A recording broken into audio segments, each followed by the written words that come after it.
एक बार की बात है। एक मजदूर साइकिल से अपने गांव की ओर जा रहा था। रास्ता बहुत सुनसान था। तभी उसे सामने से 3 लोग आते हुए दिखाई देते हैं।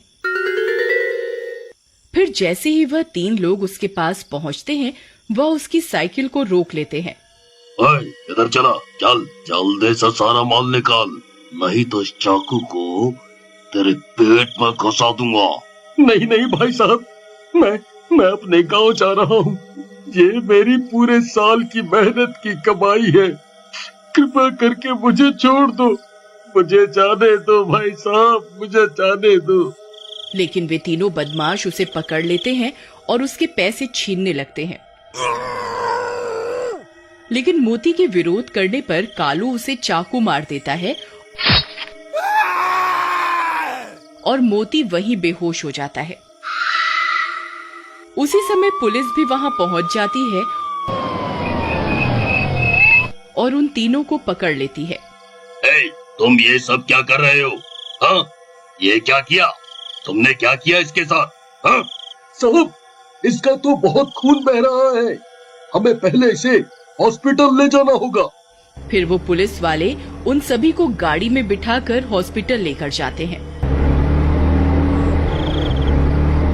हॉस्पिटल पहुंचते ही डॉक्टर मोती को मरा हुआ घोषित कर देते हैं और उसके पोस्टमार्टम के लिए उसे पोस्टमार्टम रूम में भेज देते हैं। पुलिस उन तीनों बदमाशों को भी अपने साथ वहीं ले जाती है। थानेदार साहब, पोस्टमार्टम वाले डॉक्टर को आने में कुछ वक्त लगेगा, जब तक आप बाहर इंतजार कर सकते हैं। चल भाई, हम बाहर इंतजार करते हैं। थानेदार साहब, इन बदमाशों का क्या करें? इन्हें यहीं मुर्दा घर में बंद कर देते हैं। जब डॉक्टर साहब आएंगे तो इन्हें बाहर निकाल लेंगे। अरे थानेदार साहब, आप ये कैसी बहकी बहकी बातें कर रहे हैं? हमें यहाँ इन मुर्दों के बीच में कहाँ छोड़ के जा रहे हैं?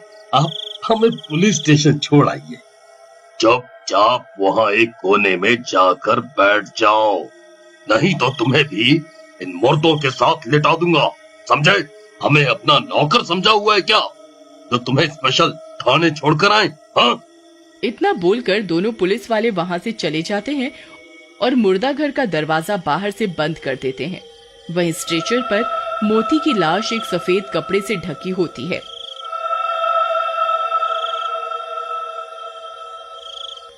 वहां और भी लाशें पड़ी होती हैं।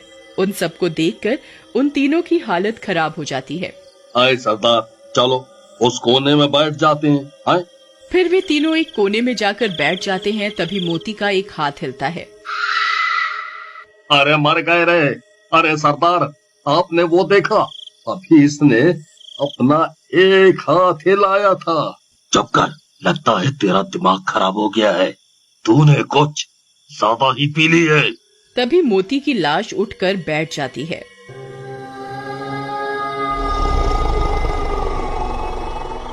अरे मर गए रे! वो देखो सरदार, मैंने आपसे कहा था ना, अभी इसने अपना एक हाथ हिलाया था, अब तो ये कमबख्त उठकर ही बैठ गया है। अरे भगवान, ये तो भूत बन गया, अब क्या होगा? फिर वे तीनों खुद के ऊपर एक चादर ओढ़ लेते हैं। आलतू जलालतू आई बला को टालतू, आलतू जलालतू आई बला को टालतू। अरे भूत जी, मुझसे गलती हो गई, मुझे माफ कर दो। मैंने आपको नहीं मारा, आपको चाकू पर इस कमबख्त कालू ने मारा था। आप इसकी जान ले लो, मुझे और हरिया को यहाँ से जाने दो। सालों, तुम्हारा नाश मिटे, इसे लूटने का प्लान तो तुम दोनों का ही था। अब मुझे अकेले को क्यों फंसा रहे हो? भूत जी, ये दोनों भी मेरे साथ ही थे। जितना दोष मेरा है उतना ही इन दोनों का भी है। अरे लल्लन भाई, जरा चादर उठाकर बाहर तो देख, वो भूत कहाँ है? फिर लल्लन चादर उठाकर देखता है तो वह मोती का भूत उन तीनों को ही घूर रहा होता है।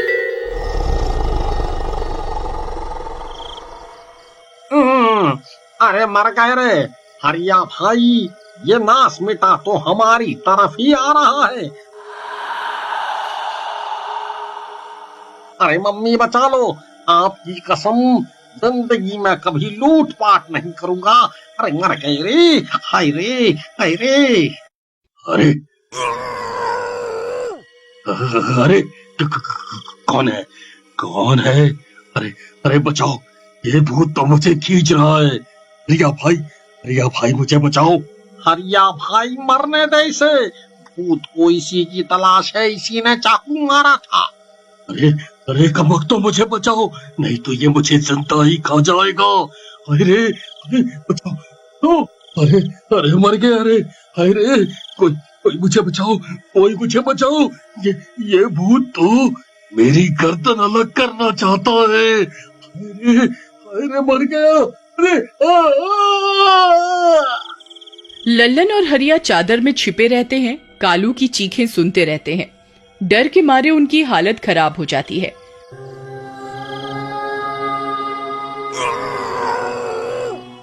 फिर वह भूत कालू की गर्दन को उसके धड़ से अलग कर देता है।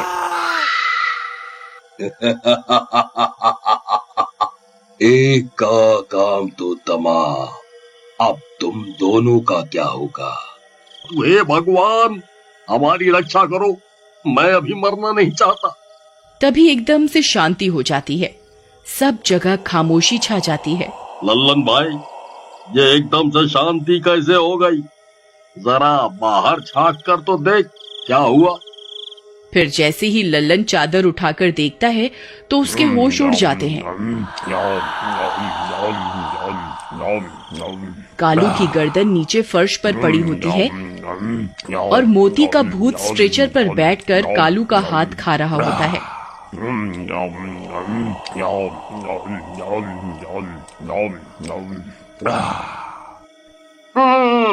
हाय रे हरिया भाई, बाहर का मंजर तो बहुत खौफनाक है भाई।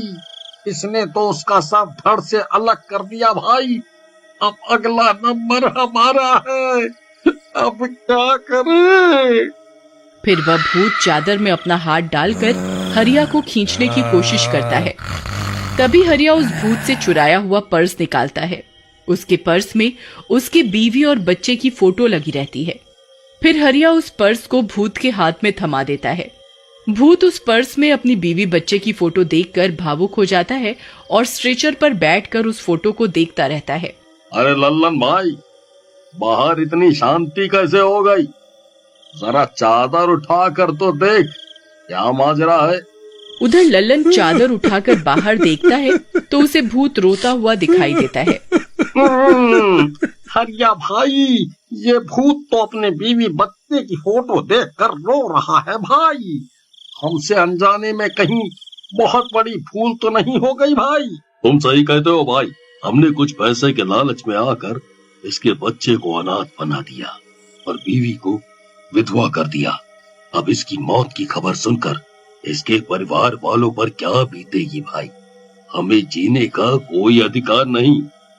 चलो हम बाहर जाकर खुद को इसे सौंप देते हैं। फिर वे दोनों चादर से बाहर निकलकर जाते हैं और भूत के आगे हाथ जोड़कर बैठ जाते हैं। भूत जी, हमसे बहुत बड़ी गलती हो गई। हमने कुछ पैसों के लालच में आपको आपके परिवार से अलग कर दिया। हमें जीने का कोई अधिकार नहीं है, आप हमारी जान ले लो। फिर वह भूत उनकी तरफ देखता है लेकिन उन्हें कुछ नहीं कहता और वापस मोती की लाश के अंदर चला जाता है। तभी मुर्दा घर का दरवाजा खुलता है और पुलिस वाले डॉक्टर के साथ वहां आ जाते हैं। कालू की गर्दन अभी भी जमीन पर पड़ी होती है। वह सब देखकर चौंक जाते हैं। अरे ये किसने किया? लगता है तुम दोनों ने मिलकर इसे मार डाला ताकि पैसों के 3 हिस्से न करने पड़े। तुम दोनों आपस में ही सारा पैसा बांटना चाहते हो, क्यों? फिर वे दोनों पुलिस वाले से भी अपने किए की माफी मांगते हैं। थानेदार साहब, हमें सारे गुनाह कबूल हैं। हम इसकी सजा भी भुगतने को तैयार हैं। हम दोनों अपनी कमाई हुई सारी संपत्ति इसके बीवी बच्चों को देना चाहते हैं, क्योंकि इसके मरने के बाद इसके बीवी और बच्चों का कोई नहीं है। कृपा करके हमारा ये काम करवा दीजिए। फिर वह पुलिस वाला उन दोनों को पकड़कर अपने साथ ले जाता है और दोनों को 5-5 साल की सजा होती है। 5 साल बाद जेल से रिहा होने के बाद मोती के बच्चों की देखरेख लल्लन और हरिया दोनों मिलकर करते हैं।